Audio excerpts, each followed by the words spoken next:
tardes, Arratsaldeon.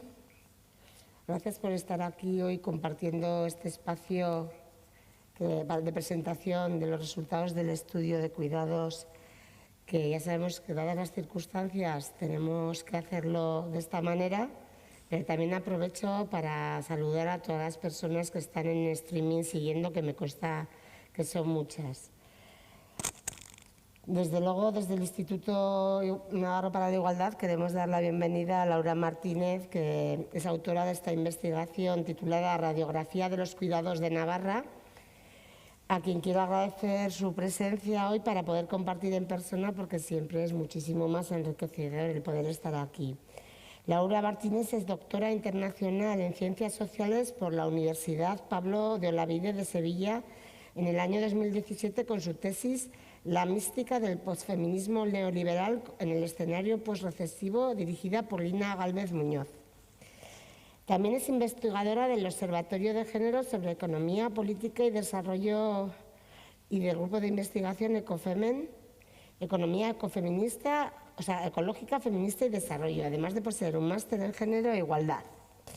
Es autora de diversos artículos, citaré algunos de ellos para que os situéis un poquillo también: Posmachismo, violencia de género y dinámicas de opinión en los cibermedios.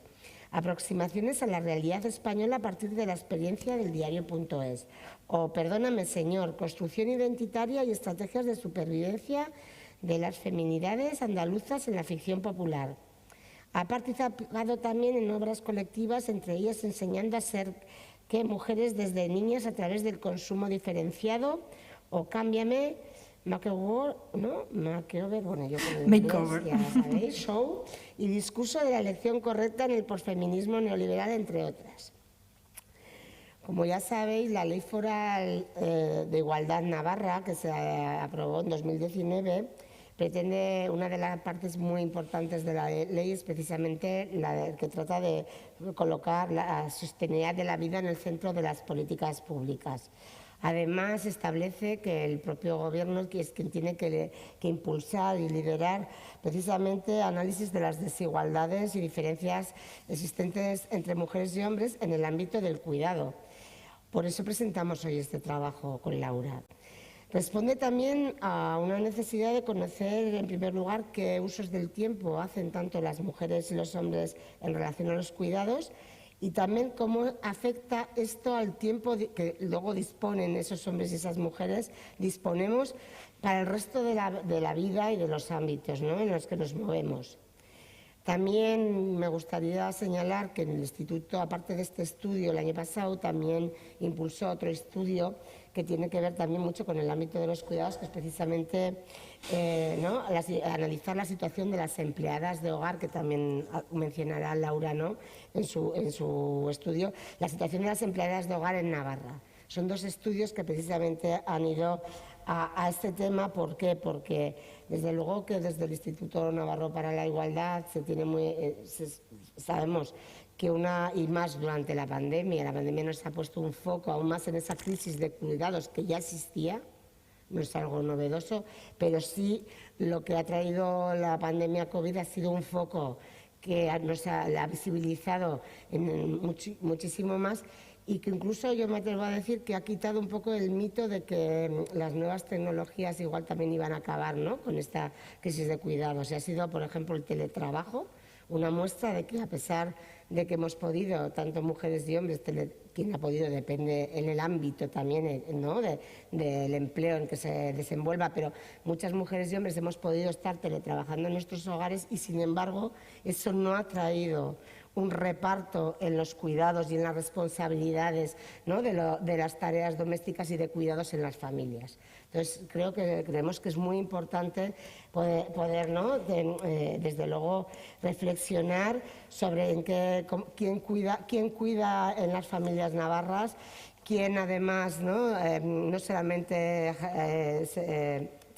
hace tareas, sino que tenemos muy claro que el cuidado es mucho más. Cuidados son también las responsabilidades familiares, la gestión de las emociones, el uso del tiempo circular que hacemos las mujeres muchas veces, ¿no?, que hacemos muchísimas cosas a la vez, y que ese tipo, ¿no?, de responsabilidades tiene un impacto en la brecha salarial, en la brecha de cuidados, pero también, como estuvimos reflexionando esta semana en el programa Creadoras, en la salud mental de las mujeres, ¿no? De esos malestares de género que estuvimos esta semana también reflexionando en el programa que hacemos en colaboración con IPES. Bueno, yo no me voy a extender más porque creo que lo importante es que Laura nos cuente, ¿no?, los resultados de su investigación, y sí que después igual, pues como habrá un turno para poder, ¿no?, hacer preguntas, también veremos desde el instituto también qué respuestas vamos a dar, ¿no? No nos quedamos solo cuando hacemos un estudio. Por supuesto que lo que queremos es conocer la realidad para poder ajustarnos mejor a ella, pero siempre abriendo líneas de trabajo para poder hacer un cambio. Tenemos muy claro que es una cuestión estructural y que tenemos que intervenir en ella, porque si no intervenimos, pues no vamos a conseguir que esto cambie. Entonces le doy la palabra a Laura para que nos explique el estudio. Gracias, Eva.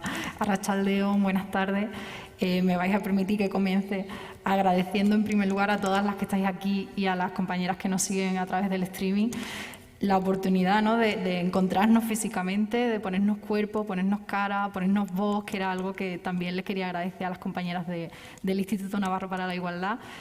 Bueno, pues en estas circunstancias tan excepcionales, además, tengamos esta oportunidad de encontrarnos y de cuidarnos de alguna forma, ¿no?, de que es también muy importante esta dimensión del encuentro físico en el cuidado. También aprovecho para agradecer a las compañeras de la interpretación en lengua de signos que nos acompañan. Y bueno, no quiero extenderme mucho más, que realmente me interesa también que aprovechemos esta oportunidad para compartir de alguna forma experiencias compartidas, ¿no?, valga la redundancia. Vamos a sentirnos identificadas con muchas cosas que veamos a lo largo de la exposición, y me parece que el turno de palabras o de diálogo, si queremos, pues puede ser una oportunidad muy interesante para poner en común o incluso ir más allá de lo que está planteado en el informe, ¿no? Entonces, bueno, comenzamos un poco explicando o intentando aproximarnos a qué nos referimos cuando hablamos de cuidados, ¿no?, que es una expresión un poco, bueno, un poco quizás muy elástica, y eso es lo interesante. Venimos de estar hablando de trabajo reproductivo, que a lo mejor es algo que nos suena un poco más. Y bueno, pues en la economía feminista nos proponen esta noción de cuidados, ¿no?, de trabajos de cuidado. ¿Qué son los cuidados? Pues al final son todas esas necesidades, que son deseos y necesidades que requerimos todas las personas cotidianamente para sostener nuestra vida. Al fin y al cabo es una forma de satisfacer todas las necesidades y deseos que tenemos a nivel físico, material, emocional, psicológico, afectivo, de manera que nos permite, bueno, no solo sobrevivir, sino también vivir, ¿no?, que es muy importante esa dimensión también de ir un poco más allá de lo que son los límites estrictamente necesarios de la supervivencia cotidiana, ¿no? ¿Qué hablamos también o a qué nos referimos cuando hablamos de trabajos de cuidados? Pues son todas esas preocupaciones, tareas realizadas o pensadas o planificadas, ¿no?, que es una parte del cuidado también, que sirven para satisfacer todas esas necesidades de cuidado, ¿no?, esos deseos y esas necesidades.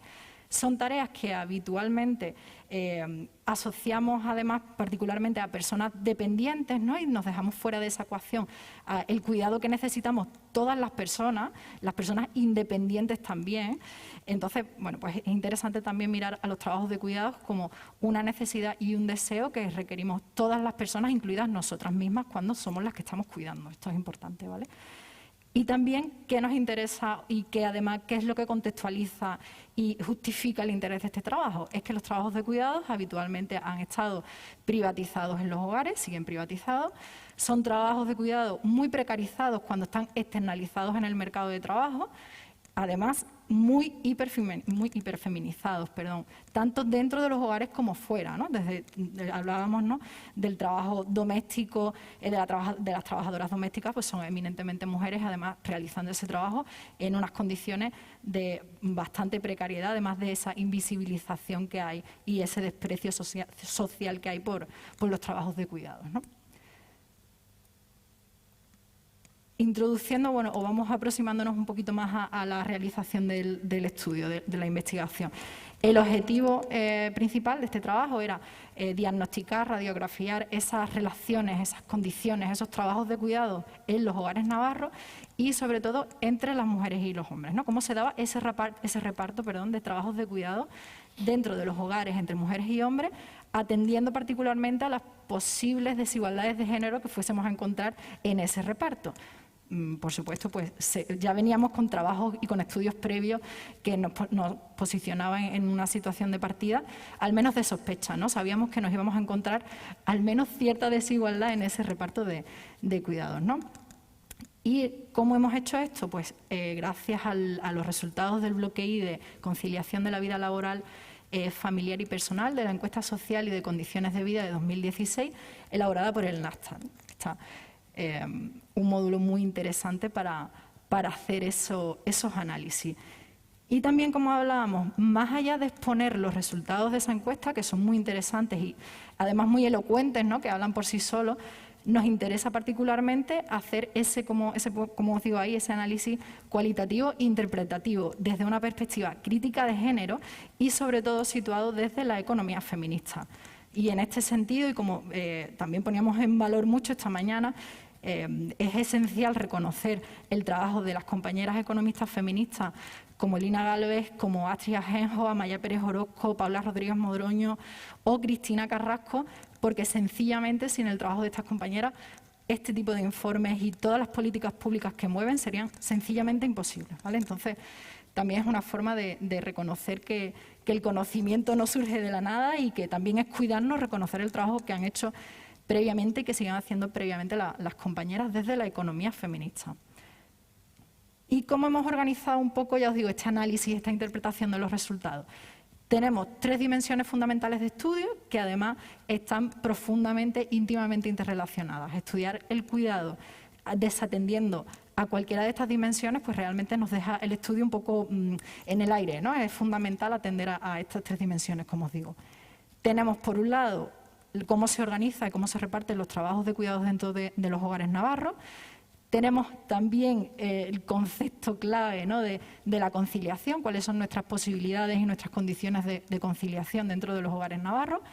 Y, por último, las percepciones y las experiencias de desigualdad o igualdad de género, que es también muy interesante porque vamos a ver, me adelanto un poquito, cómo la encuesta refleja o aporta ciertos desfases entre las percepciones de igualdad que tienen mujeres y hombres en Navarra y la realidad de los datos, ¿no?, que muestran que hay una profunda desigualdad en el reparto de los trabajos de cuidado.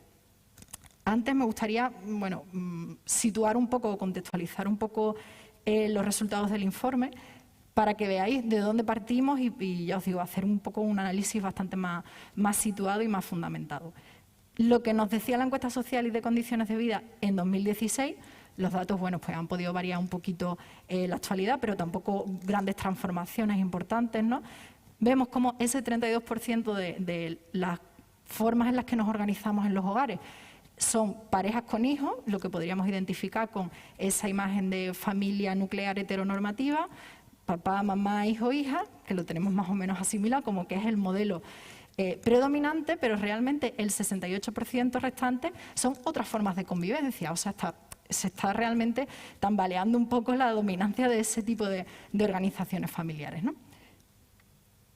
Tenemos también que, según la encuesta, la situación económica de los hogares y, en concreto, de mujeres y hombres, pues vemos que se identifican o se sitúan a sí mismas en un nivel medio de ingresos, que está bien, pero fijaos también lo interesante de cómo las mujeres porcentualmente se sitúan más en los estratos económicos más bajos, ¿no? Nivel bajo y nivel medio bajo, hay un poco más de mujeres que de hombres y pasa al contrario conforme vamos aumentando el nivel económico. En ocupaciones principales, según las personas encuestadas en la encuesta social y de condiciones de vida en 2016, vemos como casi el 60% de hombres están empleados y las mujeres, pues bueno, también la mayoría de ellas se concentran en el empleo, pero vemos que ese porcentaje baja al 43%, o sea, no llegamos ni a la mitad de empleadas, ¿no? Muy interesante, estirando un poco más el análisis de esta relación desigual que tenemos mujeres y hombres con el empleo, es que vemos como el 60% de las personas empleadas a tiempo completo son hombres y, en cambio, el 76% de las personas empleadas a tiempo parcial son mujeres. Y adentrándonos ya en esa primera dimensión de los cuidados, teniendo en cuenta todo esto que hemos visto, especialmente la relación con el empleo que tenemos mujeres y hombres tan diferente, vemos que no creo que sea una sorpresa para ninguna de las que estamos aquí, ¿no? Que bueno, los trabajos de cuidados en los hogares navarros siguen intensamente feminizados, ¿no? Están hiperfeminizados. En particular, siempre que estas tareas se realizan con más intensidad, con más frecuencia, y son además las tareas más rutinarias, que desgastan más, ¿no? Más cansadas, ¿no? Vemos, de hecho, que con diferencia la mayor brecha de género entre mujeres y hombres se da en la limpieza del hogar y en el cuidado, el mantenimiento de la ropa, ¿no? Que son tareas pues bastante desagradecidas, poco creativas, poco satisfactorias, ¿no? Entonces vemos que la brecha de género se dispara ahí. ¿Qué ocurre? También muy interesante. Bueno, además de que el 100% de las personas que viven en Navarra y se dedican principalmente a las labores del hogar son mujeres, ¿no? Vemos que cuando disminuye la frecuencia o la intensidad de dedicación a estos trabajos, es decir, cuando se realizan la mayor parte de las veces, sí que se reduce esa brecha de género, es decir, los hombres se involucran un poquito más y incluso le da la vuelta a esa brecha de género cuando se trata de recoger la mesa, que bueno, que es una tarea bastante puntual y complementaria, podríamos decir, y sobre todo en el cuidado de dependientes, tanto dentro como fuera del hogar. Es ahí donde encontramos mayor proporción de hombres participando en este tipo de cuidados, ¿no? Aquí, bueno, pues os traía veis cómo disminuye la brecha de género cuando también disminuye la frecuencia con la que se realiza la actividad, ¿no? Y algo muy llamativo es el retrato de la cuidadora. Si os fijáis, bueno, cuando pongo aquí el IO al final, no quiere decir que la cuidadora tenga que cumplir todas estas características, sino que, por ejemplo, dentro del tramo de edad, o si miramos por edad cuál es el retrato de la cuidadora, pues son mujeres mayores de 65 años, seguidas, como pongo ahí, de mujeres más jóvenes. O sea, que es que tampoco nos estamos librando nosotras de, incluso más jóvenes, no nos estamos librando de nada. Esto no es una cuestión de haber recibido una educación más o menos patriarcal o estar más o menos sometida. No se trata de eso, sino de poner el foco en que esta hiperfeminización de los cuidados es algo bastante más transversal de lo que no nos libramos ni se libran las mujeres más jóvenes. Veis también que, bueno, siguiendo con este retrato un poco más estereotipado o bueno, más prototipo, podríamos decir, es una mujer sin estudios, seguida de las de estudios superiores, o sea que, como os digo, este retrato es bastante transversal. Y sobre todo también me interesa mucho del retrato es esa idea de hogares que se sitúan en hogares con un nivel bajo de ingresos y que suelen ser jubiladas, desempleadas o empleadas a tiempo parcial. Por eso es muy interesante ver este tipo de datos en relación con nuestra relación con el mercado de trabajo. ¿Qué interviene o qué factor diferencial puede introducir el que contemos con ayuda externa en casa, ¿no? Hablamos de ayudando a cuidar. Vemos que actualmente pues, el porcentaje de hogares navarros que cuentan con ayuda externa es reducido, ¿no? Casi el 13%, como os digo ahí, reciben ayuda en casa. Es una ayuda eminentemente remunerada, ¿no? Entendemos que además, por tanto, está también muy feminizada, pues son las mujeres, como decíamos, las que eminentemente ocupan ese mercado, esa fuerza de trabajo como trabajadoras domésticas. Pero sí, también tenemos que reconocer la importancia de la ayuda externa familiar, ¿vale? Es muy importante y, de nuevo, vemos que esa ayuda externa familiar o de la familia extensa suele estar provista por las mujeres de la familia, ¿no? Por las abuelas en concreto. ¿Qué vemos también cuando analizamos la ayuda que reciben los hogares navarros? Que las tareas más externalizadas, las que se pueden delegar más fácilmente, son precisamente las más rutinarias, las que decíamos que estaban más feminizadas. El trabajo de limpieza y el trabajo de encargarse un poco de la ropa, ¿no? Del cuidado, del cambio de armario que decíamos, ¿no? Del entretiempo, pues también interesante. ¿Y cuáles son los trabajos menos externalizados? Pues como podéis, o sea, desde la propia intuición, ¿no? Son esos trabajos en los que interviene con más intensidad una dimensión más afectiva, más psicológica, más emocional, que es el cuidado directo. O sea, los cuidados que menos externalizamos actualmente, y en concreto en Navarra, pues son los cuidados a dependientes y a menores, ¿no? Que además veíamos que especialmente a menores es una tarea aún muy feminizada. También interesante ver que, bueno, qué tipo de hogares tienen acceso a este tipo de ayuda, a la ayuda externa remunerada. Pues, por supuesto, son hogares que pueden permitírselo, hogares y de forma individual personas, ¿no? También muy interesante, y entramos más en el campo de las percepciones personales, ¿no? Y esto también es muy, muy significativo y lo veremos luego, lo pondremos un poco en cuestión o en relación, porque cuando, a pesar de que estamos viendo de que los datos nos arrojan una hiperfeminización de los trabajos de cuidado, ¿no? Seguimos siendo nosotras en los hogares las que nos ocupamos eminentemente de este trabajo de cuidado. Sin embargo, cuando les preguntamos a mujeres y hombres en Navarra qué percepción tienen del tiempo que dedican a los trabajos de cuidado, la mayoría de hombres y de mujeres piensan que el tiempo es adecuado, ¿vale? Aquí no nos quejamos, entre comillas, más nosotras o demostramos o expresamos más un malestar, sino que, bueno, lo consideramos adecuado. ¿Qué ocurre? Que cuando miramos a las proporciones de género, estos resultados se complican un poco más y sí que nos ofrecen quizás un retrato un poco más ajustado a la realidad, ¿no? Vemos que de las personas que consideran que dedican un tiempo excesivo tanto a las tareas domésticas, al cuidado de menores y al cuidado de dependientes, como veis ahí, el 85, el 72 y el 73% de esas personas son mujeres, ¿vale? Eso es observando las proporciones de género. ¿Qué ocurre? Que si nosotras proporcionalmente nos concentramos más entre las personas que consideran que ese tiempo es excesivo, ellos, sin embargo, cuando atendemos a las proporciones de género, se concentran, en cambio, en quienes consideran que ese tiempo que dedican es insuficiente. Ese reconocimiento implica, como una confesión crítica de que conlleva una transformación y una implicación mayor. Pues eso habría que estudiarlo con otro tipo de herramientas más allá de la estadística, ¿no? Pero bueno, es interesante.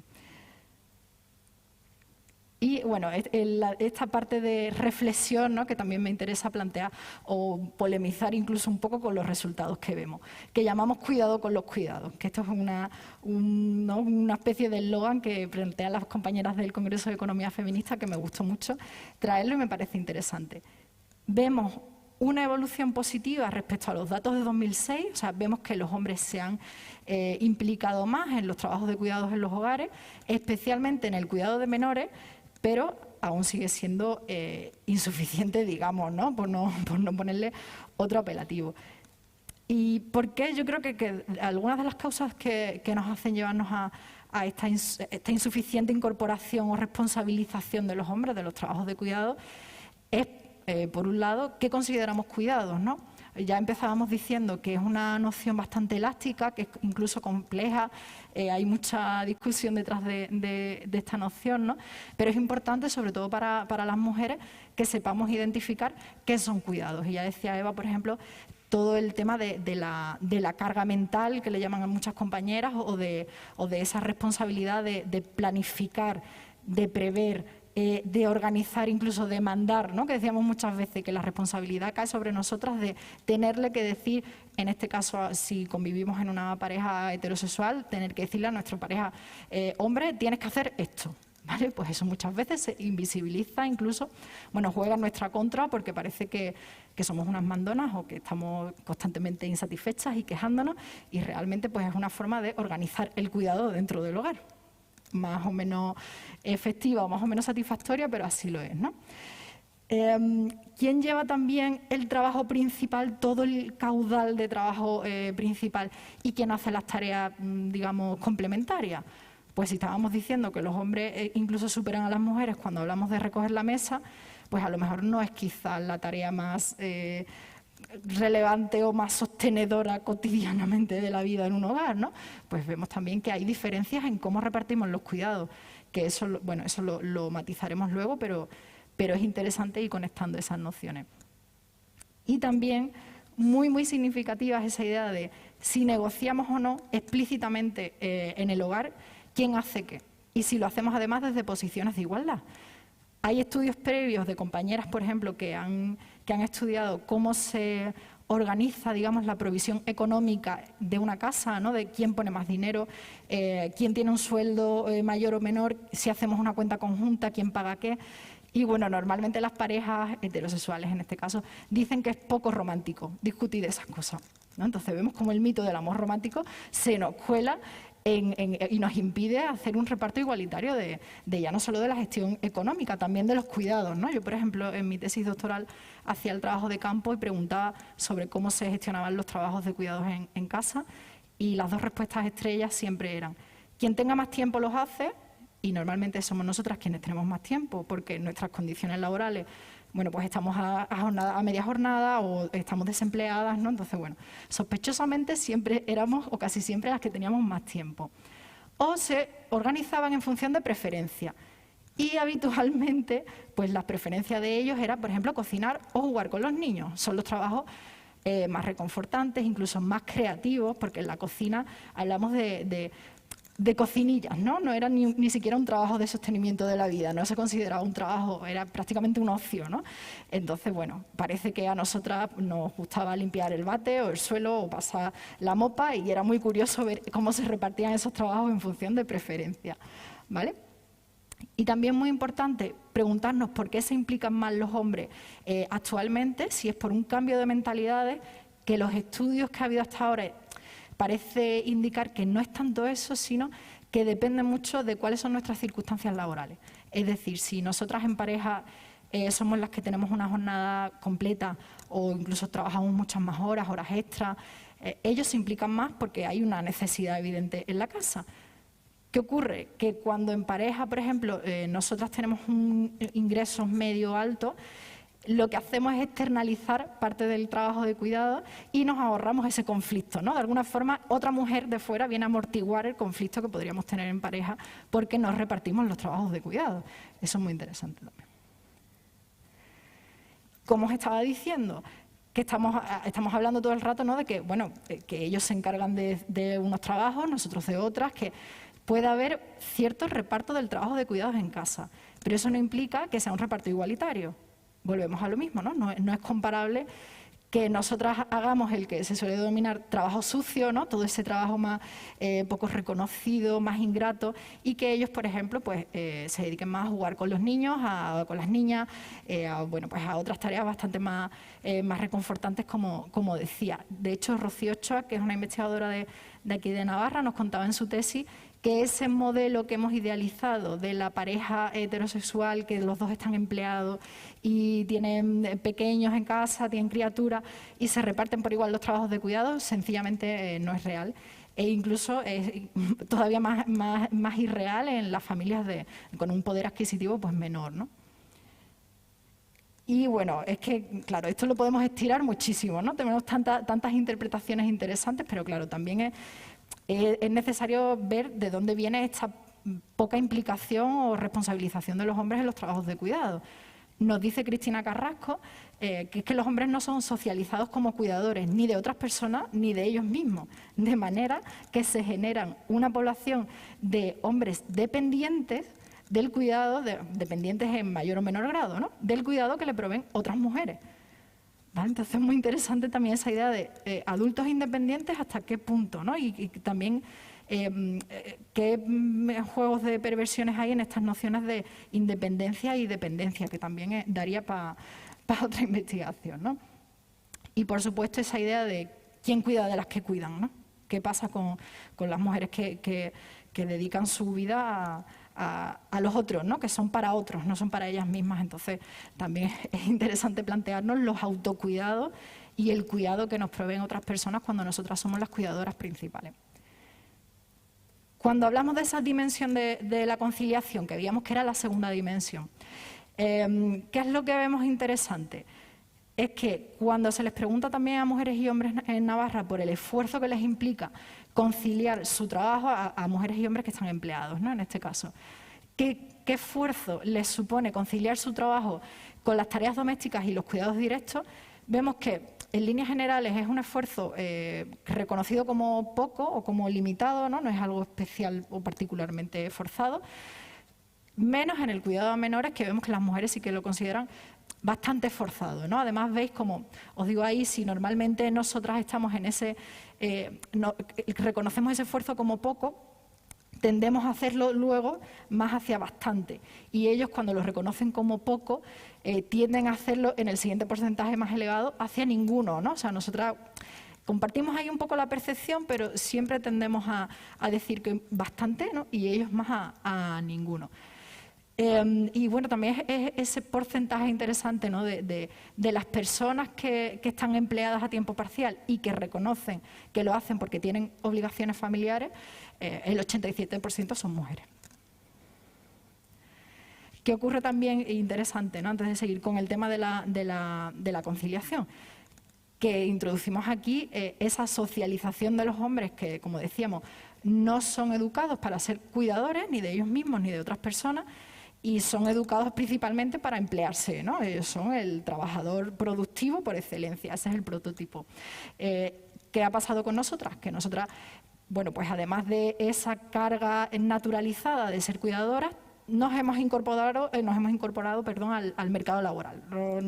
Nos lo han vendido, por un lado, como un camino de liberación y, efectivamente, con todas sus perversiones y sus matices, pues ha posibilitado la independencia de muchísimas mujeres, una independencia económica, pero al mismo tiempo no nos hemos librado de esa carga de trabajo en el hogar, ¿no? Entonces tenemos esa idea de la doble carga, o la doble ausencia-presencia.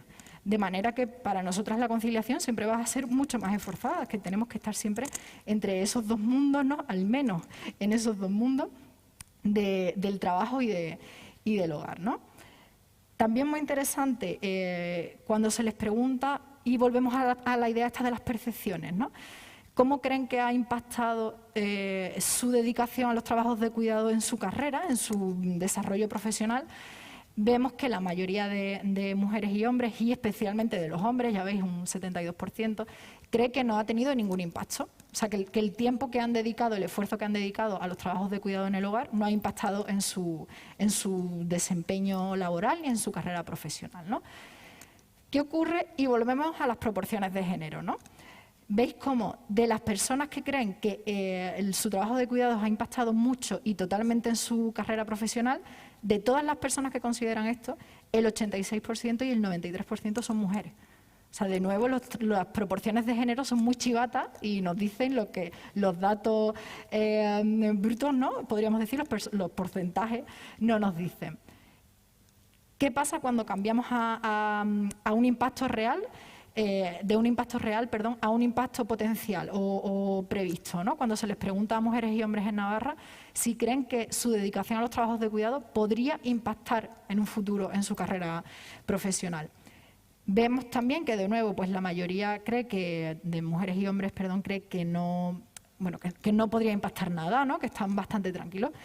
Sin embargo, veis que las mujeres tienen peores experiencias que expectativas, ¿no? Vemos que sube un poquito aquí el porcentaje y, de nuevo, recurriendo de nuevo a esas proporciones de género, pues veis que nosotras estamos situadas en mucha mayor intensidad en quienes creemos, entre las personas que creen que nuestra dedicación a los cuidados podría impactar mucho y totalmente en nuestra carrera profesional, ¿no? Vale.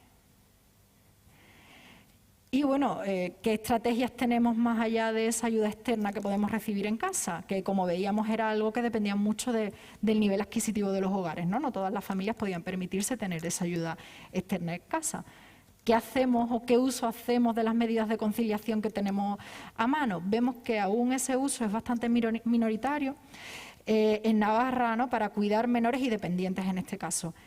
Pero sí que vemos también que son las mujeres las que más recurren a ese tipo de ayuda, ¿no? A este tipo de medidas de conciliación. De hecho, como decimos ahí, pues no solo son las personas que más han recurrido a este tipo de medidas, sino que también son quienes reconocen en mayor proporción que, de no haberlas usado, no es porque no las necesitasen, sino porque o no existían o no se acababan de ajustar a sus necesidades, ¿no? Entonces, esto también es muy interesante a la hora de reajustar políticas públicas y medidas, bueno, pues cómo podemos plantear unos recursos de conciliación efectivos, ¿no? Y también cómo podemos desfeminizar la propia conciliación, que lo hablábamos esta mañana, ¿no? Sacarnos un poco esa idea de que la conciliación es una responsabilidad y una cosa de mujeres. ¿vale? Entonces, vamos andando poco a poco hacia esa idea de corresponsabilidad, que es muy interesante y que plantearemos al final. ¿Qué ocurre también con los tiempos libres? Que esto es muy interesante, porque cuando hablamos de conciliación normalmente nos fijamos en cómo hacemos malabares para conciliar, reconciliar incluso nuestra carrera, nuestro desempeño laboral con nuestras ocupaciones, nuestras responsabilidades familiares.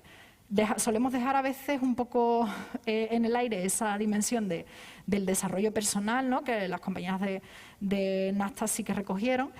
Y bueno, es interesante porque en los tiempos libres que podríamos dedicar a desarrollarse formativamente, al ocio, a actividades culturales, ¿no? Pues, ¿qué ocurre con esos tiempos libres que nos deja el trabajo y los cuidados? Vemos que los hombres siguen disfrutando de más tiempo libre que nosotras y especialmente en el fin de semana, ¿no? Que veis que hay una diferencia de hasta 1 hora y media entre las personas que no son nacionales del Estado español.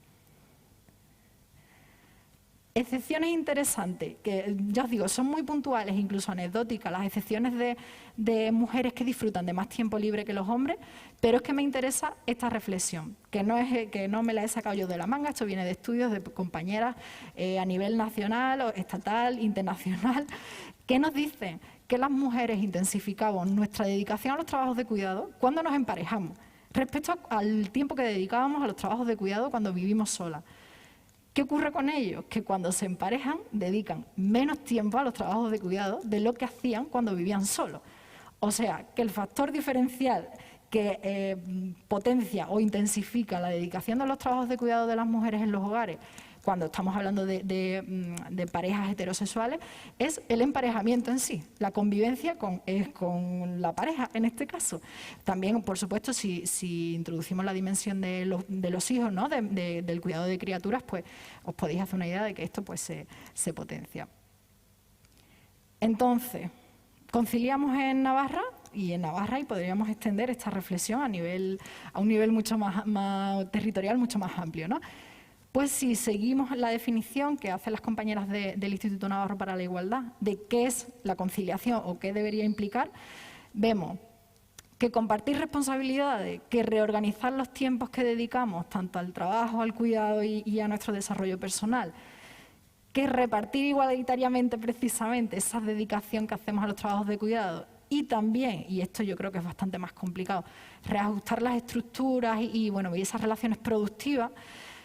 Vemos que sencillamente pues lo que nos dicen los datos de esta encuesta es que no se ha cumplido, ¿no? Entonces no podríamos hablar de conciliación pese a que la percepción de las personas entrevistadas pues creen que el tiempo que dedican es adecuado y que les supone pues entre poco esfuerzo esa conciliación, ¿no?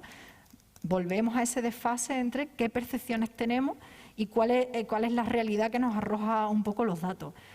De hecho, muy interesante en esa última dimensión de análisis, que es la de la percepción y experiencias de igualdad-desigualdad entre hombres y mujeres, vamos a ver, y es muy chocante, ¿no?, como en el índice de igualdad de género en Navarra de 2015, que es el que nos marca un poco el contexto previo de la encuesta social y de condiciones de vida de 2016, vemos que en Navarra las mujeres y hombres marcan con un 69% de igualdad, o sea, un 69 sobre 100, el nivel de igualdad que hay en la comunidad foral.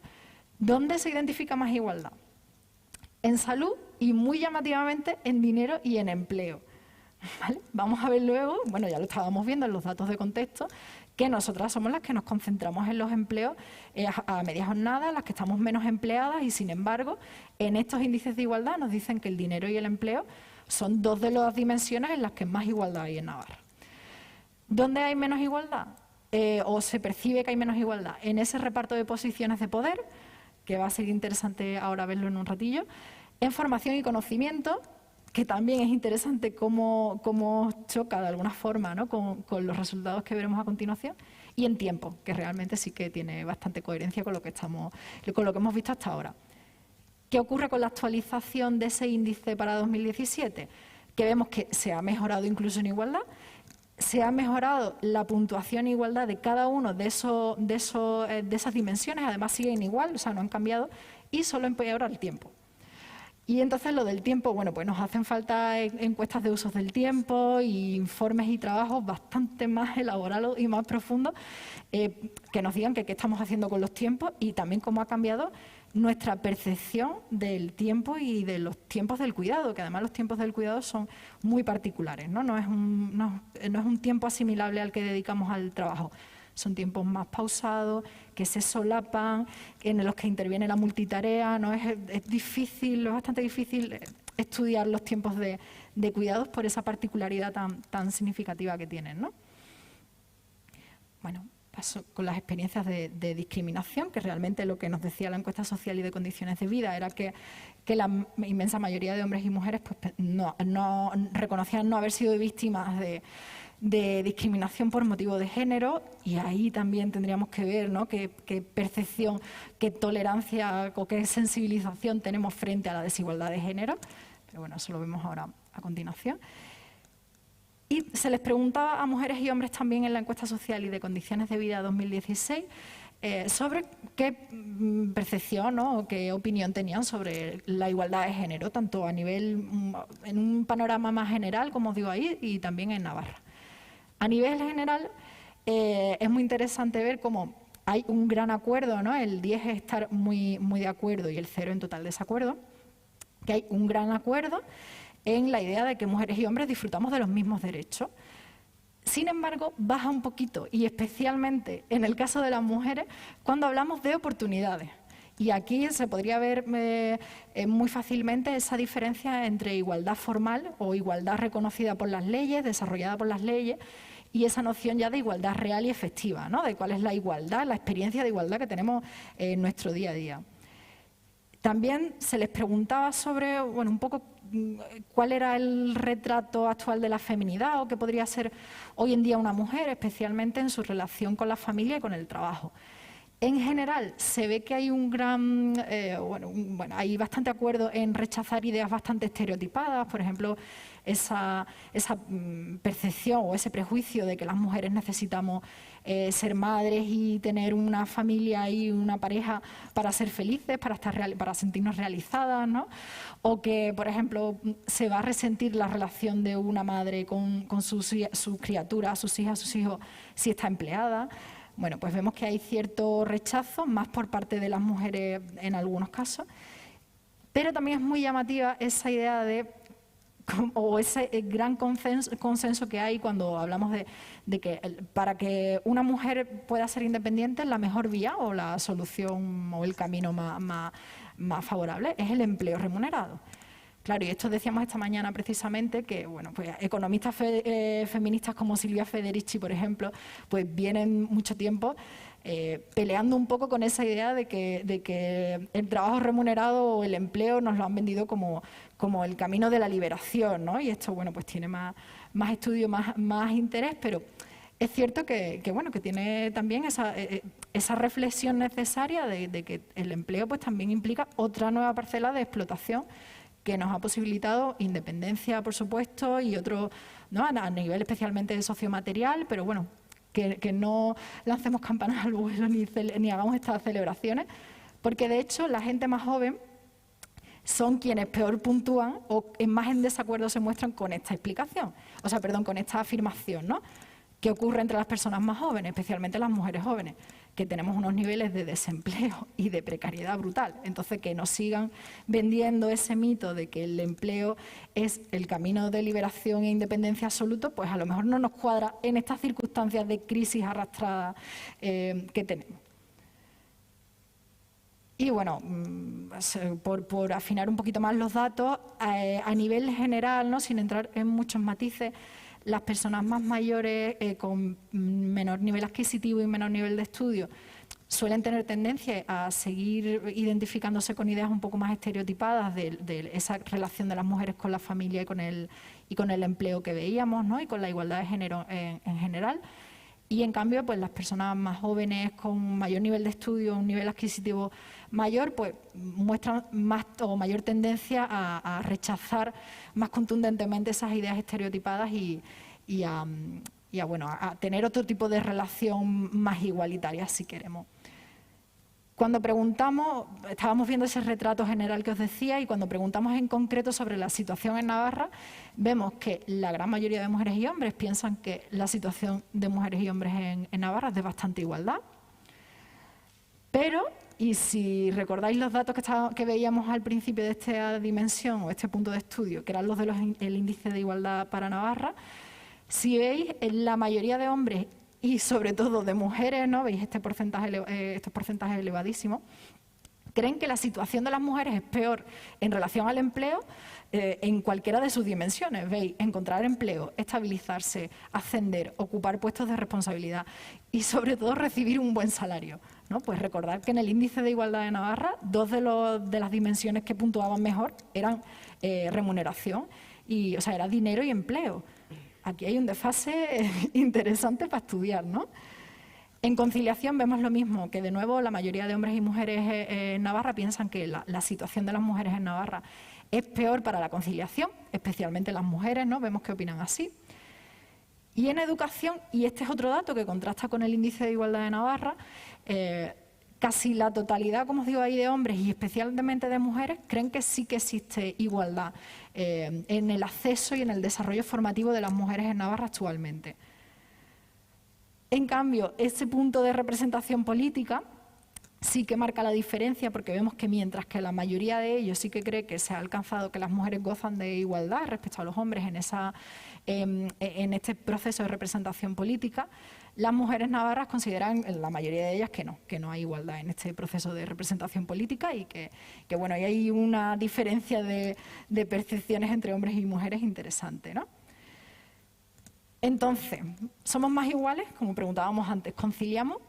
Bueno, pues vemos, como os decía también, os vengo diciendo, ¿no?, en la presentación, que es difícil o al menos es intenso, es complejo trabajar con las percepciones que tenemos, porque entra en juego esta idea de espejismo de igualdad, ¿no?, que viene a ser un poco como que hemos asumido que ya como vivimos en una democracia y tenemos esa igualdad formal, ¿no?, desarrollada por ley en la Constitución, como aparentemente, bueno, pues no vivimos en un patriarcado duro, que podría decir Alicia Puleo, pues hemos asumido que vivimos en igualdad. Entonces, cuando asumimos esa idea, se nos escapan el identificar muchas expresiones de la desigualdad de género, ¿no?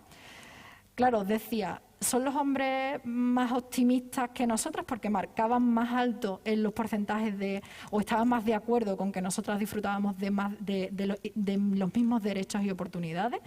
¿Qué ocurre? Son más optimistas, son más tolerantes a la desigualdad, no la perciben como nosotras, porque en cambio las mujeres vemos que o somos más pesimistas o más realistas o tenemos menos tolerancia a la desigualdad y marcamos peor en ese reconocimiento de igualdad entre hombres y mujeres en derechos y oportunidades, ¿no? Y un concepto que me gusta mucho, ¿no?, que también lo trabajaba en investigaciones previas, que es el de la igualdad individualmente sentida frente al diagnóstico social, que para entendernos es, eso le pasa a otras mujeres, pero a mí no me pasa. Eso en mi casa no pasa, mi pareja es maravilloso, yo también trabajaba con esa idea del mito del hombre maravilloso, excepcional, que me ayuda, que lo hace todo. Entonces, bueno, pues parece que quienes no han encontrado un hombre maravilloso es porque no se han esforzado lo suficiente. O sea, todos estos discursos y estos mitos tienen mucho interés, pero también vemos cómo se reproduce esa idea de que existe desigualdad de género y nosotras la percibimos, pero cuando me preguntan por mi propia experiencia, nos cuesta un poco reconocer que somos víctimas o que nos situamos en esas relaciones de desigualdad. De hecho, también se reconoce, también lo he estudiado, ¿no?, en otra ocasión, cómo nos da incluso vergüenza pensar en este contexto que lo hablábamos antes también de popularización del feminismo, que nos da vergüenza reconocernos como no feministas y reconocer también, muy vergonzante, que tú mantienes una relación desigualitaria. Entonces, hay veces que los resultados de los trabajos pues también pueden verse afectados por esa vergüenza a reconocer que quizás no estamos tan bien como creemos, ¿no? Ya concluyendo, bueno, pues 3 ideas clave, ¿no?, que es esa primera, ¿no?, de entender y de reivindicar el cuidado como una necesidad y un derecho de todas las personas, y no debería ser ni un privilegio, es decir, ni una comodidad posibilitada por nuestro nivel adquisitivo o por nuestra irresponsabilidad para asumir ciertos cuidados, ni por supuesto un espacio de desigualdad como viene ocurriendo actualmente, que es lo que ocurre con las mujeres, ¿no?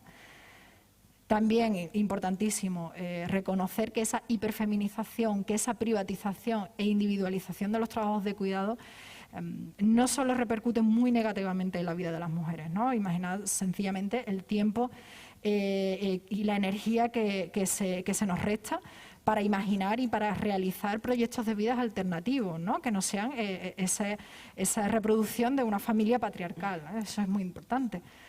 Sino que además esta hiperfeminización de los trabajos de cuidado, además de radicalmente injusta en una sociedad democrática y que se quiere igualitaria, es que además nos lleva a nos viene llevando a una crisis de cuidados importantes, ¿no? O sea, hay necesidad de satisfacer esos cuidados, hay demanda de cuidados, pero no tenemos forma de satisfacerlo, si no es, volvemos a lo mismo, explotando a las mujeres y a costa del bienestar y de los tiempos de las mujeres, especialmente de las más vulnerables.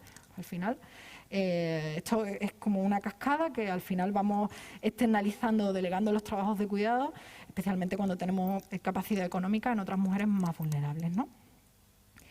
¿Y cuál sería nuestro objetivo o nuestro caminar hacia dónde deberíamos ir? Pues ese proyecto, ese horizonte de feminizar y desprivatizar los cuidados, entendiendo, como decíamos al principio, pues esa noción o derecho universal a los cuidados dignos, ¿no? Para esto, relevante, importantísimo, necesario el papel de las políticas públicas, por supuesto, ya os digo, pues cambiando quizás esa noción de conciliación tan feminizada por la de la corresponsabilidad. Los descuidados son una responsabilidad colectiva, ¿vale? No solo están en los hogares, las mujeres cuidan y cuidamos más allá de los hogares, y eso también es un debate interesante. Y también, pues intervenir de alguna forma, que no perdamos el norte de que estamos hablando de un orden social patriarcal y capitalista, ¿no? O sea, esa intención también, esa voluntad por racionalizar y regular los tiempos laborales. Eso es un objetivo potente y, bueno, complejo también, ¿no? Recomendaciones, ya con esto acabo y podemos hablar. Continuar investigando, y no porque lo diga yo porque sea la investigadora, sino porque los trabajos de investigación tienen esa capacidad de actuar como palancas de transformación social y de nutrir a las políticas públicas, ¿no? Hace falta seguir investigando, seguir indagando, desde una perspectiva además de ciencias sociales, interdisciplinar, más allá de la estadística, de los números fríos, ¿no? Tenemos que ver ¿qué hacemos con las percepciones, con las valoraciones, con las creencias, ¿no? Que el valor performativo que tienen las ideas, el valor material que tienen esos mitos que tenemos tan arraigados, cómo están funcionando. Se nos está escapando algo en los datos, ¿no? En los porcentajes. Y también, bueno, hacer desde las instituciones ese trabajo de pedagogía del cuidado, ¿no? Que os decía, vamos a enseñar a identificar, a enseñarnos a identificar qué son cuidados, cuando estamos haciendo trabajos de cuidado, y también esa idea de pedagogía de la igualdad, ¿no? Sobre todo de sensibilización y de intolerancia ante la desigualdad, que seamos capaces también de identificar que es una discriminación, ¿no? Que le vemos un poco de alguna manera nuestra tolerancia o nuestra intolerancia a la desigualdad. Eso también es un trabajo interesante que nos compete en todas dimensiones, ¿no? Y finalmente esa idea que reivindicaba Maya Pérez Orozco en el Congreso de los Diputados de fundamentar, de articular y de poner en marcha con recursos suficientes un pacto por los cuidados. Bueno, muchas gracias, que ricasco. Estoy, pues como decía, muy agradecida de haber compartido los resultados de la investigación, pero sobre todo lo que quiero es escucharos ahora a ustedes, que yo ya, pues os he dado la turra suficiente. Y creo que la investigación plantea muchos puntos de identificación y muchas experiencias comunes que podremos poner sobre la mesa, ¿no? Y también, pues acabar con esa frase de Cristina Carrasco, más ahora cuando vemos las vidas que se pierden pues en procesos de buscar una vida mejor más allá de los territorios, pues esa idea de que todas las vidas deben ser sostenibles y sostenidas, y en esa sostenibilidad tenemos que participar todas, ¿no? Nada, muchas gracias, que ricasco.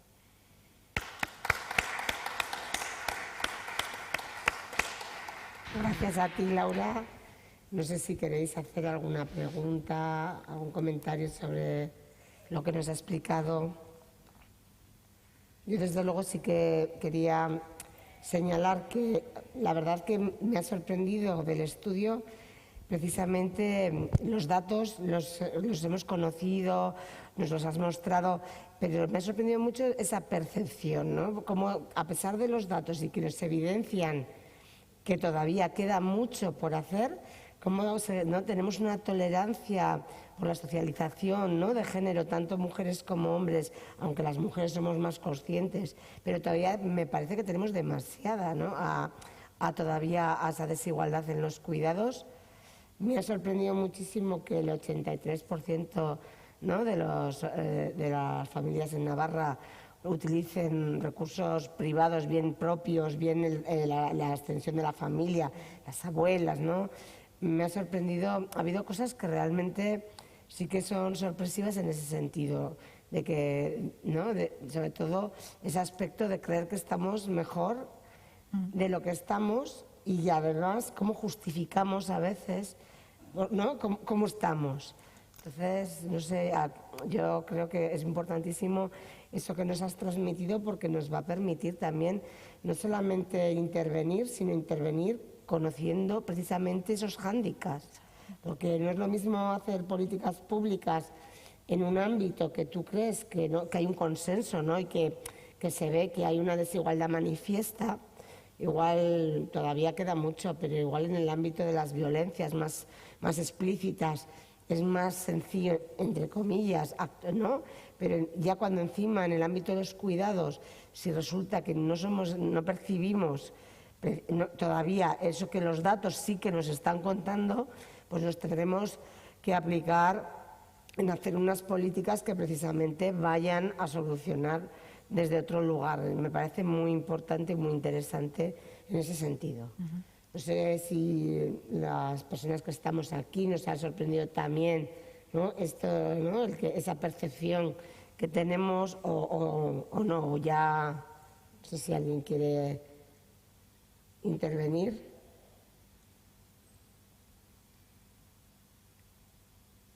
Tenemos micrófono, para poder intervenir la persona que quiera. Bueno, y desde el streaming también, ¿no? Se puede recoger las preguntas de las personas que estén en streaming.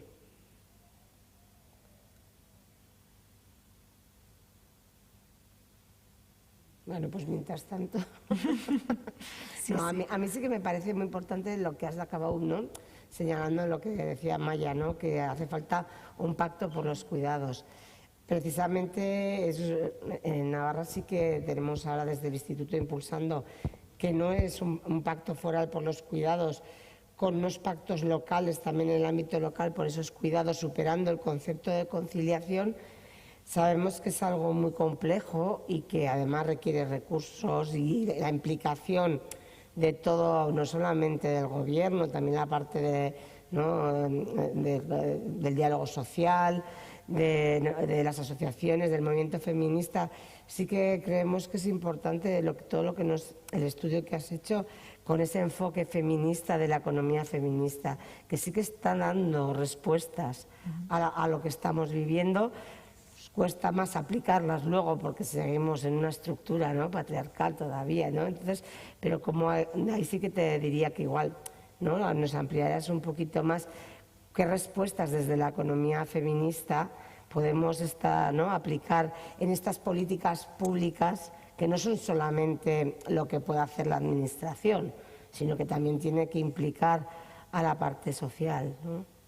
Claro, hay como una advertencia de alguna forma, ¿no? de algunas compañeras economistas feministas que nos dicen que en ese colectivizar los cuidados y esa idea de las políticas públicas y el papel tan fundamental que tienen para transformar la situación actual, que no olvidemos también la organización autónoma, ¿no? Ese tercer sector, si queremos llamarlo, o bueno, las organizaciones de base, las mujeres que se autoorganizan particularmente, y que contemos con ellas también en el proceso de generar políticas públicas, ¿no? Que muchas veces nos olvidamos cuando hacemos estudios, investigaciones o proyectamos o diseñamos herramientas de política pública, de realmente bajar a la calle o tener ese diálogo efectivo, ¿no? Esta colaboración público-privada que se pone tan de moda ahora, pues bueno, también una colaboración público-social. Realmente es lo que tendríamos que poner en valor, ¿no? Esa idea de que lo colectivo o colectivizar el cuidado no es algo que se pueda hacer a la fuerza, sino que tiene también muchísima implicación de transformación de mentalidades, ¿no? De esa idea de pedagogía del cuidado que decíamos. Entonces, es muy complejo, porque interviene dotar de recursos económicos y más allá de lo material económico, también hablábamos de alguna forma, cómo hacer medidas efectivas frente a ese conflicto capital-vida que nos hablan también las compañeras de la economía feminista. Es decir, que no podemos obviar que estamos en este sistema capitalista depredador que al final, bueno, que genera un conflicto frontal con la vida y es una contradicción inherente al propio sistema capitalista. Entonces, ¿cómo desde las instituciones se gestiona eso para priorizar y poner la vida en el centro? Que es también una expresión que a fuerza de repetirla nos decía en concreto mi compañera Astrid Ajenjo, que es economista feminista, dice que esa noción de sostenibilidad de la vida y de poner la vida en el centro está últimamente muy manoseada, que ha perdido mucha potencia política. Entonces, ¿cómo articular eso verdaderamente? ¿Qué significa poner la vida en el centro?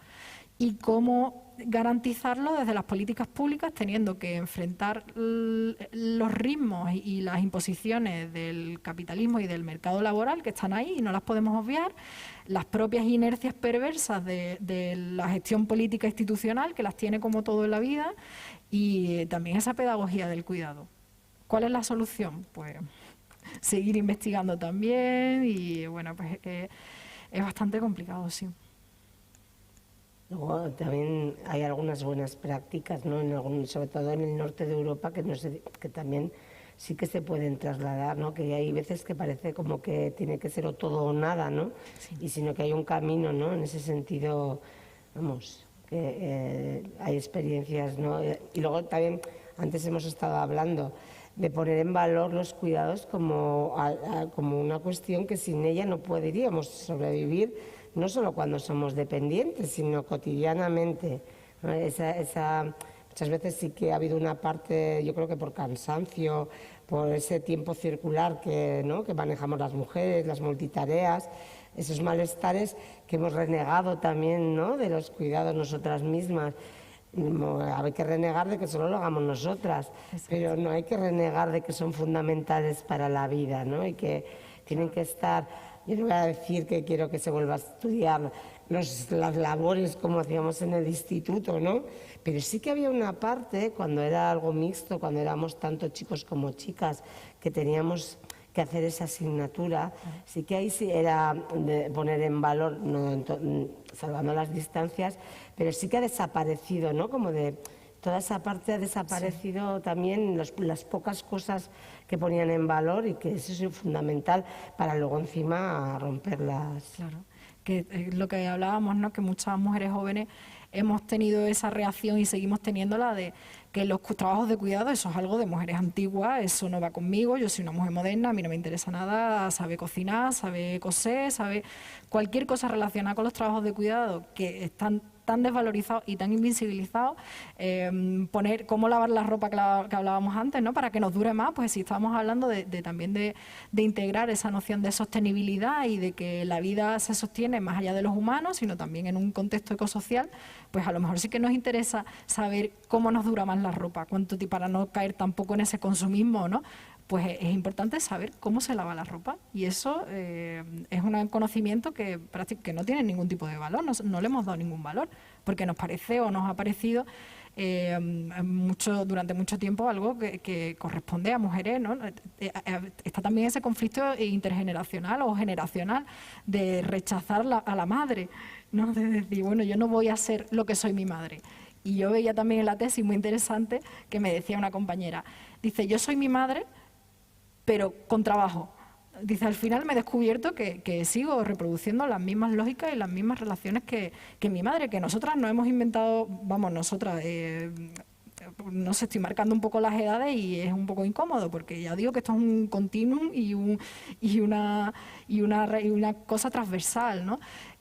Pero claro que creemos que hemos inventado la pólvora, rechazando esa idea de aprender a sostenernos y a ser personas independientes, cuando realmente estamos haciendo el juego de nuevo a esa idea del patriarcado, porque la realidad es que cuando salimos de nuestras casas, donde nos cuidan habitualmente las madres, vamos a tener que hacer todo eso solas, incluso se lo vamos a tener que hacer a otras personas con las que convivimos, en este caso, como veíamos, especialmente con nuestras parejas, en el caso de que sean hombres, ¿no?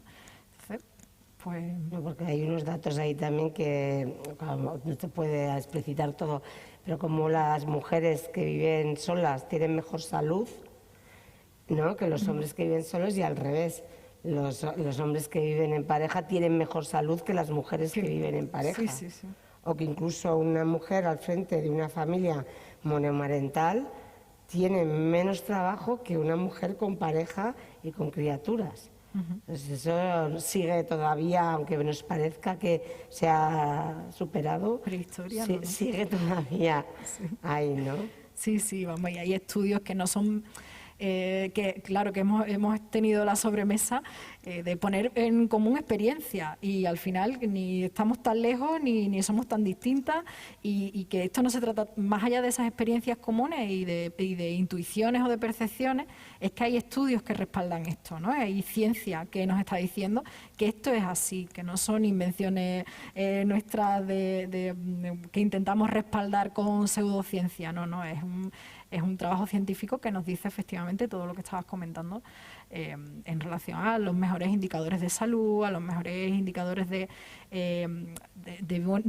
bienestar reconocido, que también, bueno, es más difícil, ¿no?, de felicidad, que también las mujeres podemos marcar incluso más que ellos en según qué circunstancias, pero habría que ver también qué consideramos bienestar, ¿no?, que es también una noción muy en línea con toda la idea o el universo de los cuidados y de la sostenibilidad de la vida. Entonces, bueno, reivindicar que hay ciencia y hay trabajo riguroso detrás de todo esto que decimos, y que no se trata de algo meramente opinativo, ¿no? Que es importante reivindicarlo más que nunca cuando vemos que hay una reacción importante científica, como decíamos antes, y totalmente irracional frente a las evidencias. El negacionismo también. Sí, ¿eh? negacionismo de la desigualdad.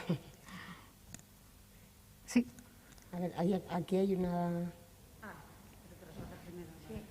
Teníamos una aportación en el chat de una mujer de Tudela que nos dice: sí que echamos en falta que tanta teoría se haga realidad y llegue a pie de calle, cuando ni a las personas dependientes se consiguen ayudas. ¿A quién le toca tirar del carro?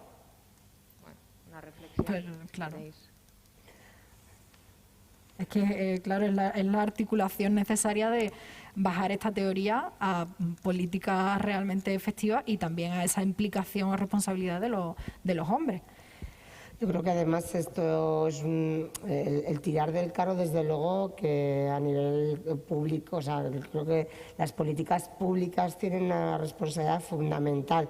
Pero cuando hablamos de políticas públicas, realmente pensamos en la administración, que sí, tiene que regular, tiene que, ¿no?, que al final que ponemos en el centro, ¿no?, de esos presupuestos que hacemos, ¿no?, con todos los recursos que hay.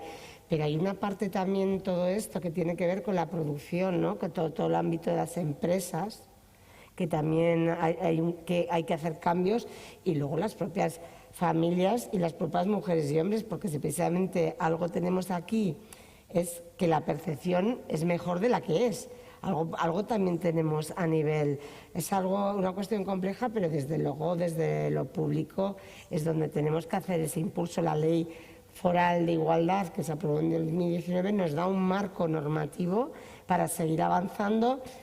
La crisis, esta crisis que hemos tenido ahora, ha tenido una respuesta distinta, seguramente no toda la que esperábamos, porque también ahí no nos hubiese gustado que fuera una respuesta a mucha gente, pero una realidad es que en la anterior crisis hubo unos recortes tremendos en materia de políticas públicas de igualdad, y sin embargo en esta crisis en Navarra se están destinando más recursos, que no serán suficientes, desde luego, porque como tenemos lo que tenemos enfrente, no son suficientes, pero que sí que la respuesta, y hay que ponerlo en valor, porque si no, enseguida, entre el negacionismo y el de total para qué, Si todavía, yo creo que tenemos que ahí también poner en valor las cosas que se están haciendo, que reconozco que no son suficientes, pero que sí se están haciendo, porque si no enseguida caemos otra vez en total. En lo que me pasa a mí, pues por supuesto, pero también trascender a que lo que nos pasa como sociedad. Me ha gustado mucho ese concepto que empleas en las conclusiones, que no solo es una cuestión que sí, que es una desigualdad que nos afecta a las mujeres y nos causa no solamente un malestar en la salud, violencia, o sea, hay una serie de cuestiones, sino que también empobrece democráticamente a las sociedades. Si no somos una sociedad que pone los cuidados en el centro y no los... estamos menos democrática, y eso me parece muy importante señalarlo. Creo que tenías por ahí para hacer una pregunta. A ver, arratsaldeon a todas.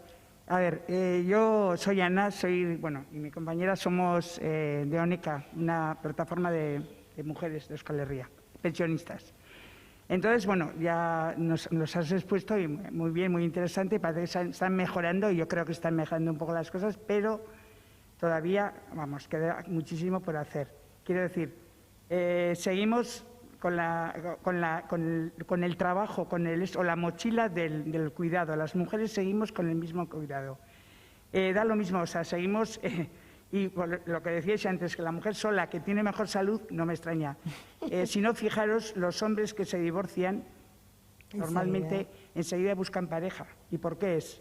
Porque necesitan a alguien que después de la ama, para que les cuide la pareja. Entonces, las mujeres, yo creo que tenemos un poco más poder que eso, que nos valemos perfectamente solas, quiero decirte, cuando no esto. Entonces, con eso de los cuidados hemos perdido mucho nosotros, nuestra generación, después de Franco, bueno, ya sabéis, ¿no? La mujer en casa, tener hijos, porque claro, había que cuidar de la casa del marido y bueno, y mejor no voy a decir muchas cosas que había esto que era, vamos, es de risa, no, de llorar. Entonces, esos cuidados que se han hecho y se siguen haciendo todavía, la mayoría por las mujeres, ahí están, y unos cuidados que luego llegas a la edad de jubilarte y hay gente que muchísimas mujeres no tienen ni una pensión porque se han dedicado al cuidado de toda la familia, padres, madres, suegros, suegras, hijos, hijas, etcétera, etcétera, y entonces que eso la sociedad tenía que compensar. No te digo un sueldo, sino a la hora de jubilarse, que pudieran tener una pensión digna esas personas que han estado al cuidado de todas esto. Pues estás haciendo un bien a la sociedad y la sociedad no toma en cuenta para nada. Entonces, si vemos un poco los países nórdicos, tienen otra forma, otra manera de ver. Y por ejemplo, en Suecia y en Noruega y tal, las familias jóvenes son muy numerosas. ¿Por qué? Porque tienen unos buenas... si están trabajando, tienen, no sé si son 3 años, o bueno, cada uno tendrá una cosa diferente, pero tienen donde poder cuidar a los niños y niñas y seguir luego con su trabajo y con su vida, quiero decir. Pero aquí no tenemos. Y en la pandemia, ahí se ha visto muy claramente que los cuidados todavía es una asignatura pendiente. Entonces, ¿qué ha pasado? Porque, claro, las generaciones, por ejemplo, nuestros hijos e hijas, pues han seguido trabajando casi todo el mundo. Los dos, si han tenido pareja, pero ¿quién se ha cuidado de los niños y niñas? Normalmente las amachis, las abuelas. Pero con el rollo de la pandemia, como éramos factor de riesgo, pues nos hemos quedado en casa. Y ahí se han quedado. Y lo que has dicho antes, trabajando telemáticamente, porque tenían trabajo igual en casa, pero los niños y niñas también tenían el trabajo telemático en casa. Y yo me imagino, mejor no pensar. Entonces, quiero decir que todavía tenemos mucho que hacer, tenemos que hacer mucha pedagogía, buena educación, sobre todo a los chicos, también hay que decirlo, sí a las chicas también, porque también mucha culpa es nuestra. Los chicos no van a reivindicar una cosa nuestra, tenemos que reivindicar a las mujeres. Entonces, bueno, no voy a meteros más rollo, que no quiero dar más conferencias. ¿Vale? De rollo nada. No, muchas gracias. De rollo nada. Claro. Que hay una parte muy importante. Es que precisamente antes hablábamos de la responsabilidad, ¿no? de lo incómodo que es señalar, que nos decían, bueno, las feministas, o sea, el mito más rancio y más de las feministas que odian a los hombres, ¿no? Bueno, es que no es señalar una realidad y también que dicen, ¿no? Que hay que implicar efectivamente y activamente a los hombres en reivindicar la igualdad. Lo que pasa que, claro, es una resistencia hasta cierto punto entendible porque ¿en qué momento van a reivindicar ellos el derecho a cuidar más, a trabajar más en casa, ¿no? Es un contrasentido, al final juega en contra de su propio privilegio y de hecho lo que muestran los resultados es que sí que se implican más en el cuidado de menores, que es algo pues mucho más gratificante, ¿no? No es lo mismo, por supuesto, estar con tus criaturas, con tus peques, que limpiar el bate, sencillamente. Entonces, ¿cuándo se considera el cuidado un derecho a reivindicar y cuándo una obligación pesada? Que normalmente es como lo tenemos socializado. Pues es complicado. Además, con lo que comentabas del teletrabajo, también los datos que hemos tenido es que las mujeres se han conectado a otras horas, que siempre han sido horas donde precisamente no tocaban ni las tareas, o sea, sí que ha tenido directamente, y por eso decía que a mí me preocupaba, o sea, que a veces tenemos el imaginario que las tecnologías van a venir a solucionarnos cosas, pero que si no hacemos un cambio estructural, social, como sociedad, pues van a seguir manteniendo. Antes lo que también ha comentado, ¿no, Laura? El tema de, si no, para que no haya un conflicto, externalizar, quien tiene recursos para poder externalizar y a costa de otras mujeres que están todavía, ¿no? Esas cadenas de cuidados, ¿no? Todas las mujeres que han venido de otros países y que están y han estado precariamente también cuidando precisamente para poder, ¿no? Como sociedad. Y luego el tema del foco ese, ¿no? Con las abuelas. El hecho de que las abuelas ha sido, ¿no? Como por pandemia, población de riesgo, también los abuelos cuidan. Pero yo me acuerdo siempre de un médico granadino, el doctor Grijalvo, que diagnosticó el síndrome de la abuela esclava.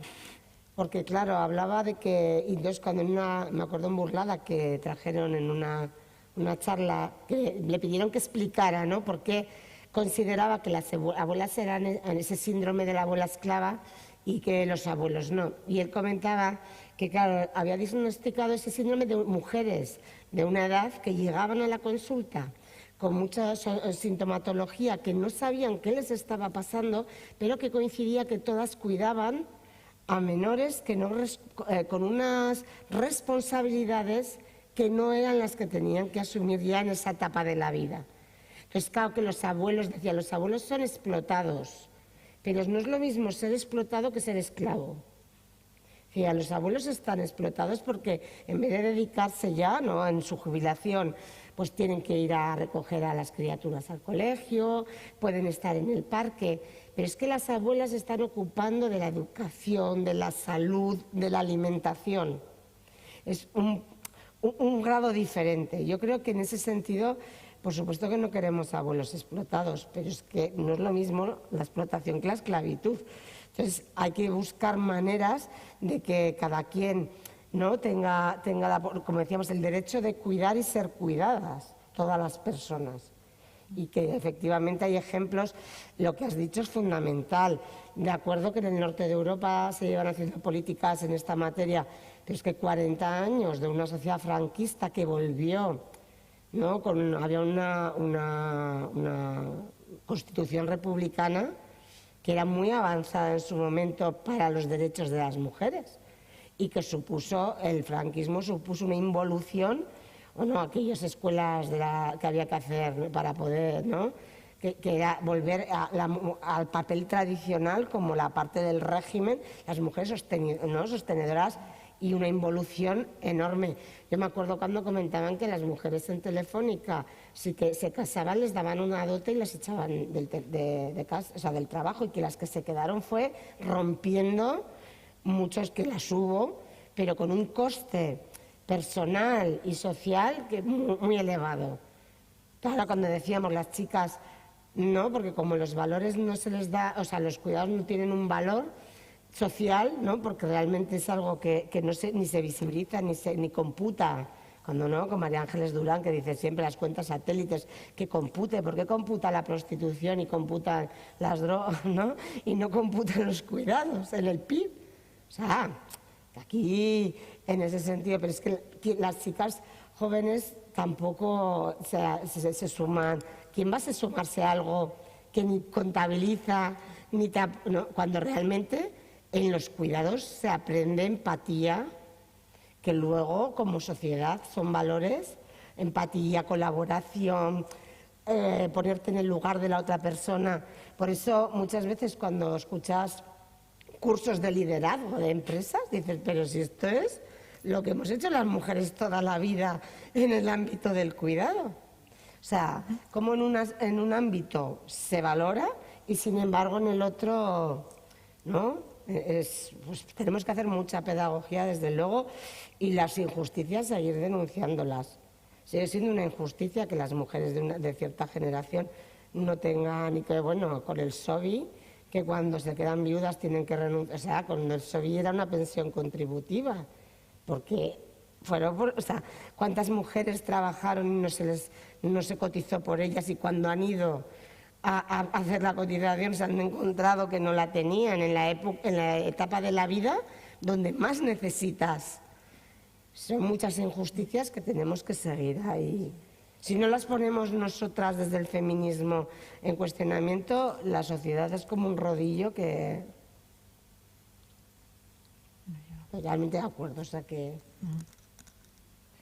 Bueno, desde el chat también otra aportación nos comentan: ¿en qué medida un concepto del cuidado bidireccional hacia mí y hacia los otros y las otras, en vez de unidireccional hacia los otros o las otras, pudiera ayudar a poner más en valor el hecho del cuidado humano? Claro, es que en la medida en que el cuidado lo necesitamos todas las personas, o sea, esa noción... Es que he entendido la pregunta, que hay que poner en valor la dimensión unidimensional del cuidado, o al contrario. No, al contrario. Eso, claro, estaba un poco... Efectivamente, es un poco la clave, ¿no? Y yo, más que bidireccional, diría social, ¿no? Un poco esa idea de colectivizar y de socializar el cuidado, porque realmente...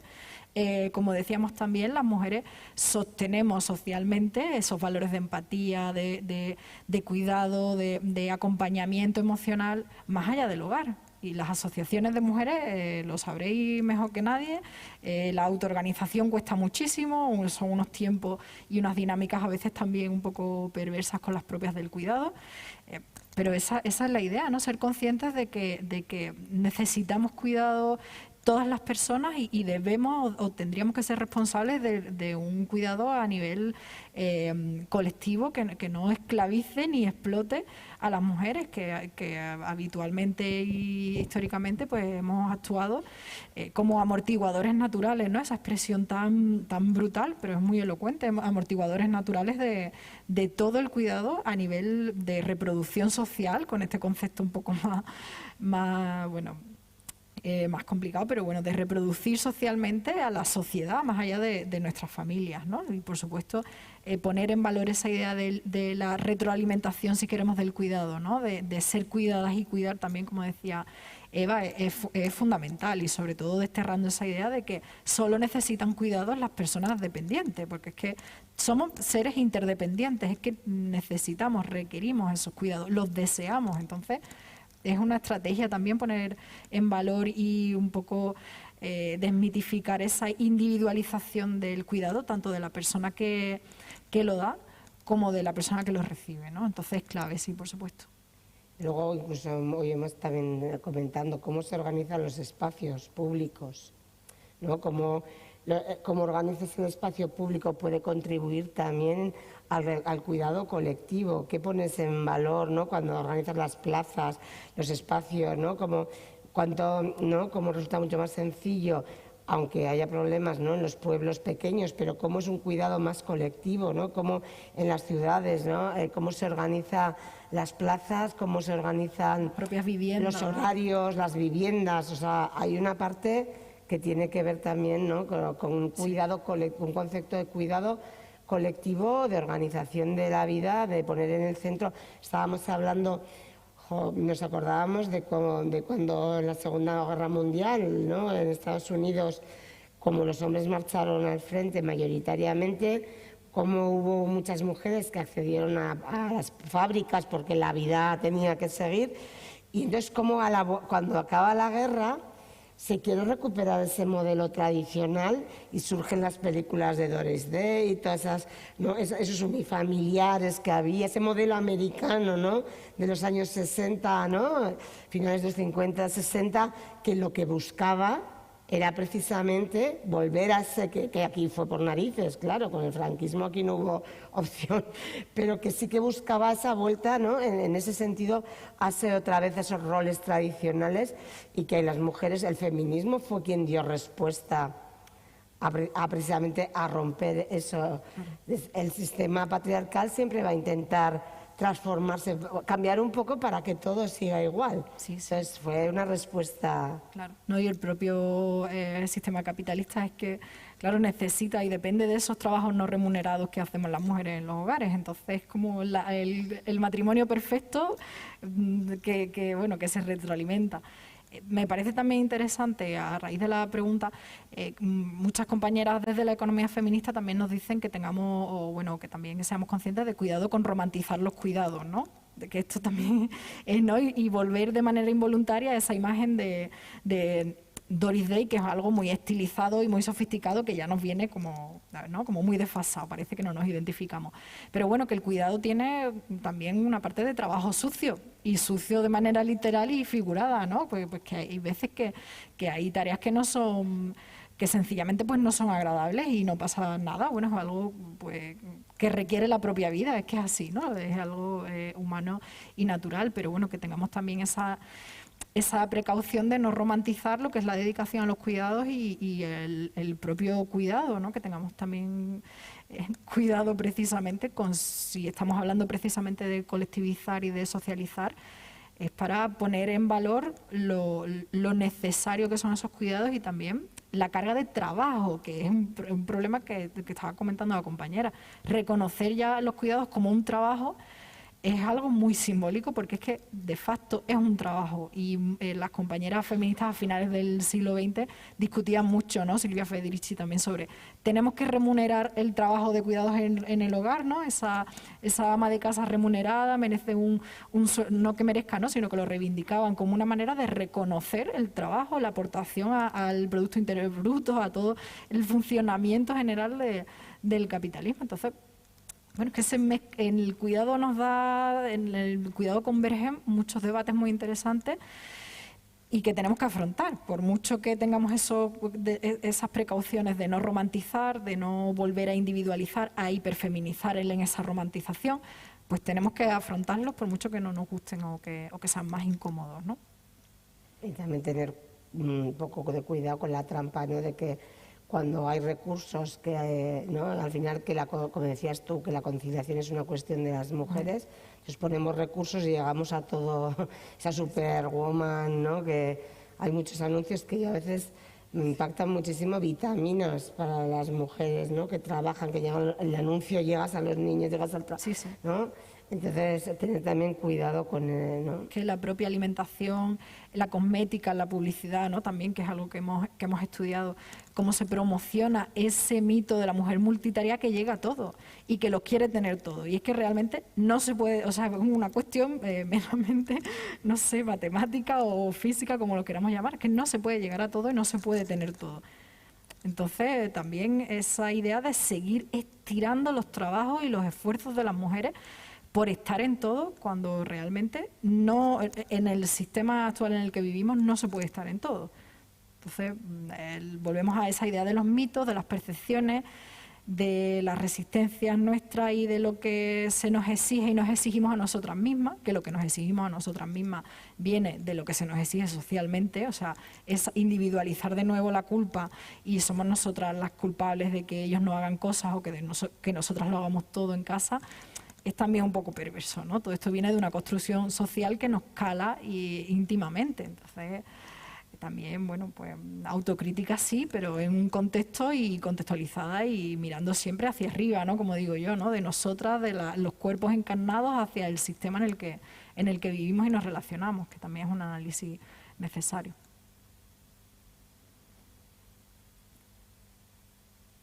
Yes. En el chat no hay más preguntas. ¿Queréis alguien más? ¿Queréis preguntar alguna cosa? Pues, si os parece, lo dejamos aquí ya. Y bueno, esto se queda aquí ya, ahora. A ver, no, vamos a seguir trabajando este ámbito de los cuidados, porque como ya he dicho, la crisis existía, lo que ahora vamos a aprovechar ese foco precisamente para hacer esos pactos necesarios.